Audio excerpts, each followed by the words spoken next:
See how important the groove is on that one. See that third rep went way out of the groove.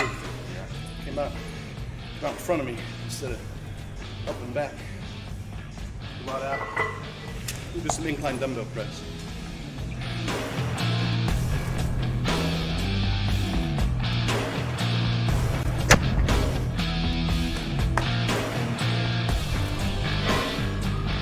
I know a lot of folks that finish bench press and come to do incline and start running the rack.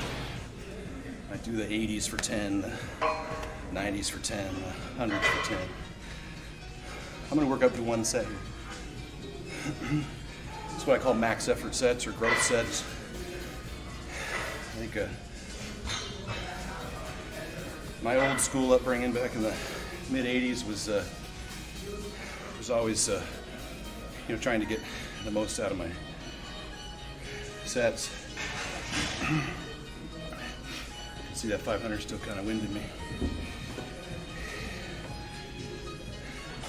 So we'll go from a flat press to an incline press, or an incline bar today to an incline dumbbell. And again, I use this because it requires so much balance and coordination that it helps you stay in your groove. You notice on the third rep of that 500 incline, I wasn't in my groove. I came out here, and it took a lot to pull that back in. It's a long, struggling rep.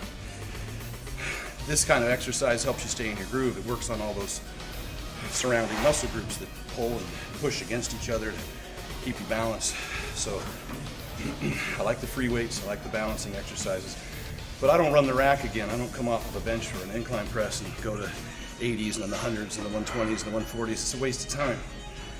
I mean, if I do 80s for 10 and I could have done it for 30, what benefit am I going to get out of that? So I like to grab weights that I actually get some results from, what I call growth sets or max effort sets. And do something that'll actually overload my system. If you want to get results, you got to overload your body, and you can't do it by doing endless reps and sets of weights that don't cause your body to overload and adapt. So I'll jump on a 140 for 6 or so reps just to feel the weight one time, because I'm going real heavy here. I'll go up to 200s, and I got to be able to gauge this.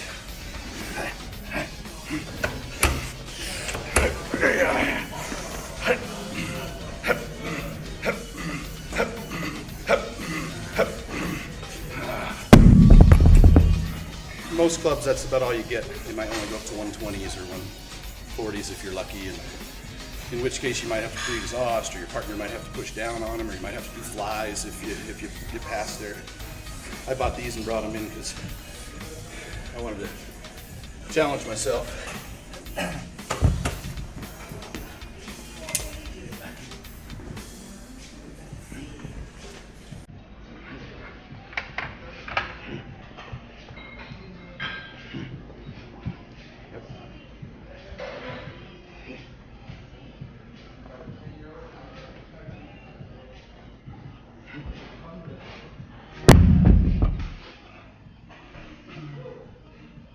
These are always a challenge. Like I said earlier, you got to be in it mentally, because if you don't have it mentally, you're not going to have it physically. Hardest part about these is just kicking them up, getting them into position. I only show the videos where I actually succeed at that, but I think currently it's about a 50% failure rate. Just trying to kick them up. Sometimes they get out of whack and fall. And so today we'll show whatever happens. We'll see if I can get it on the first try. If not, you just try again. If something doesn't rip off your body, that's all you can do. These are 210 pounds. We got 20 10-pound plates, 10 on each side. A 10-pound bar.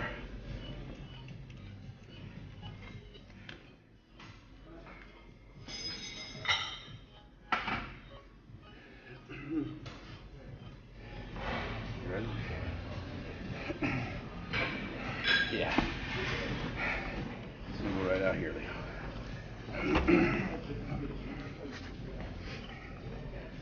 Yep.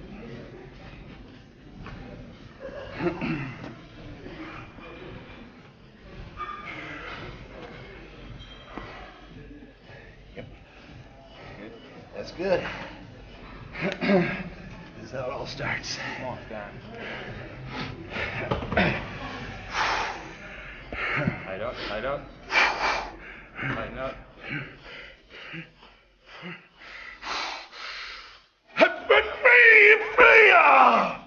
Oh yeah. You got it like that. Up. You got it like that. Come on. Yeah. Come on, rep it. Come on. Come on, Scott. Oh yeah. Come on.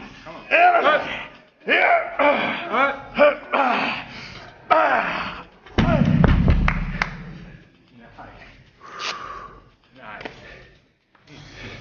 You keep the noise down over there. I'm trying to concentrate. Whew. Yeah, I got out of whack there a little bit.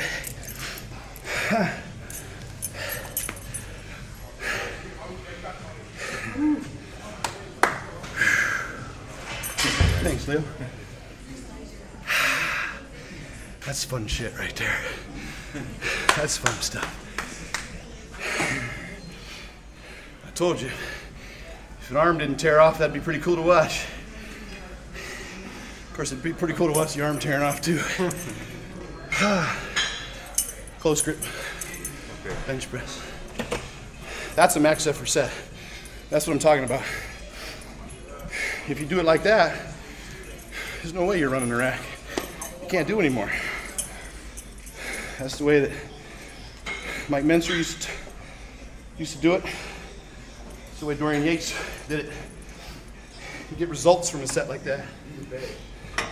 Now, I talked about doing max effort sets and growth sets.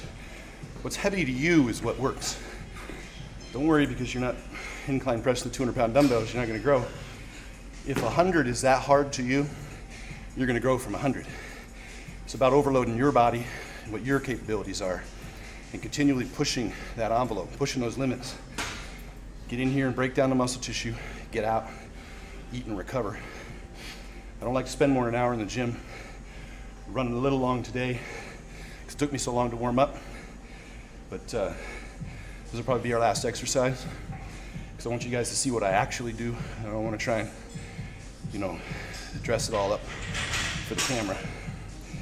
But normally I'd be walking out of here right about now, except I took a 40-minute warm up on that bench press. So I'm gonna throw in a couple of tricep exercises here. And just one, just a close grip press. I got plenty of work on that incline bench and on that dumbbell press. My muscles will be sore, broken down, get stronger over the next few days. So we'll finish off these triceps, make sure they're challenged as well.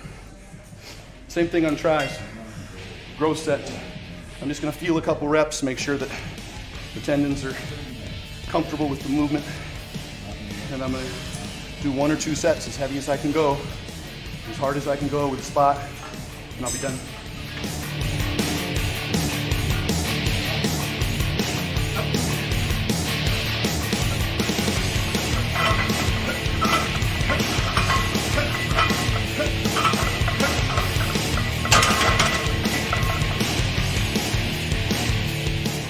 Show you a little trick on these. A lot of times you do close grip press, you get some little twinge in the elbow, get some tendonitis, feels shitty at the bottom. And the reason for that is when you grab the bar traditionally, look at where my elbows are pointing. They're pointing out here. If you want to drop those elbows in so that when you come down they're close to the body, you got to change your grip as well. So don't try and grab the bar here and then just force your elbows in. That's going to cause that tendonitis problem. Rotate your grip slightly. Instead of the bar laying straight across your calluses,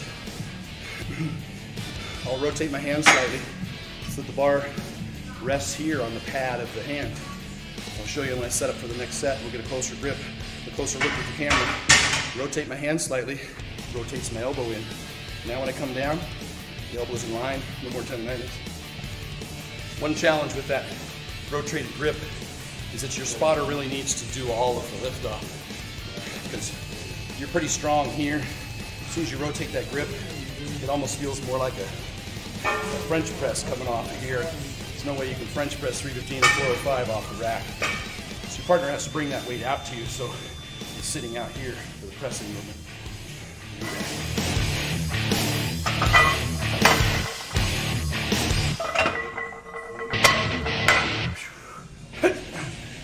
So here's your traditional grip. Right here, just right across the calluses. All I'm trying to do is rotate my hand just a little bit so that my elbow, see how my elbow comes in now, from here to here. And the bar sits on the pad of my hand. Now I'm already my elbows are already in a close grip position. All right, Leo. 1, 2, up.